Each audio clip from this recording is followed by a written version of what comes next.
In today's video, we're going to be talking about my first screen-free day.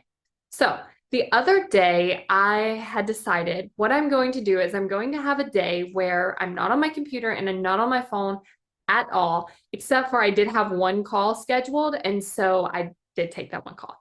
But what I want to talk to you about is how I set this up. So the first thing that I did is I looked at what are the obstacles that my brain is going to tell me tomorrow to have me actually get on my phone. And so the first one I came up is like, what if there's an emergency? So what I decided to do was I decided to think through the people, like who are the people that might have an emergency and might need me. And so then I just gave them my boyfriend's phone number so that they could reach him and he could just come get me because we were both at home. And so that worked out really well because then I didn't have to worry, like, did someone need me? Was there an emergency? I knew that if there was an emergency, they could get up with me. The second thing was I was afraid that I might miss my call because usually I have like an alarm on my phone, the calendar, I'm usually checking the time a lot. And so again, I just had my boyfriend set a timer on his phone so that he could just say, hey, you have 30 minutes till your call. And then I told him to come back and get me 10 minutes before. And then I went ahead and got set up and did my call. And so I want you to think about, like, if this is something you want to do, thinking about like, what are the obstacles that your brain might present? And then how can you start to overcome them? I also want you to think about, like, it doesn't have to be all or nothing. So for me, I could have just said, you know what, I'm not going to do this because I have a call, so it doesn't count. What I said is, you know what, actually, this is going to make a really big difference, even if I do just spend that 1 hour on a call. So even if you're looking at like, you know what, I just can't do that. I have so many things to do on the screens, or like maybe people do really need you and there's no other way for them to get up with you. Like figuring out what can you do? So it might be, okay, can I do this for 2 hours?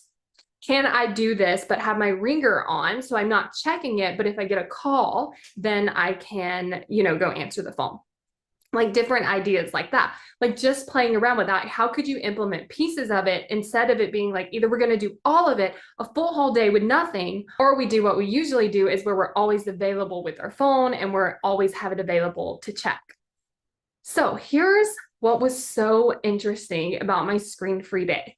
One, time seemed so much longer. Like it would feel like to me it was 3 p.m., but it would really be like 12.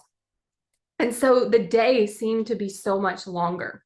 It also was so relaxing because I didn't have these things. Like I could relax. I'm like, okay, I'm not going to have anything come in. I'm not going to have anything to check. I can relax.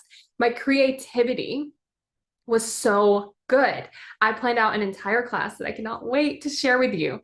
And it was so easy. It was so fun. It just flowed out of me. I did a lot of journaling. I spent time with my family. I spent a lot of time outside. I read a couple pages of a book. I really just checked in with me, like, what do I want to do right now? And so what I want you to think about again is like, how can you implement maybe pieces of this, or maybe doing an entire day minus, a couple things. But I want to encourage you to just start to pay attention. Like, wait, could I implement some of this? Like, could there just be a day where I don't check my phone right in the morning? And then what is that like? What is my experience like? What will the obstacles be that my brain will tell me? And if you want to share with me, which I would love to hear, you can message me on Instagram at Success by Kayla, and I would love to hear any pieces of this that you have implemented or anything that you would like to share with me about something you learned. I think it would be so interesting. Are you constantly judging yourself for not taking action? Are you frustrated with yourself because you just don't understand why? Are you really, really mean to yourself when this happens? I find that when we actually understand why are we showing up this way, why is our brain working against us, when we can actually understand that, it's so much easier to have more compassion for ourselves because we understand why it's happening instead of just being like frustrated that it's happening. So if you want to have more compassion with yourself because you actually understand what's happening, then go to successbykayla.com to sign up for my free video, Why You Aren't Taking Action. successbykayla.com to get instant access now.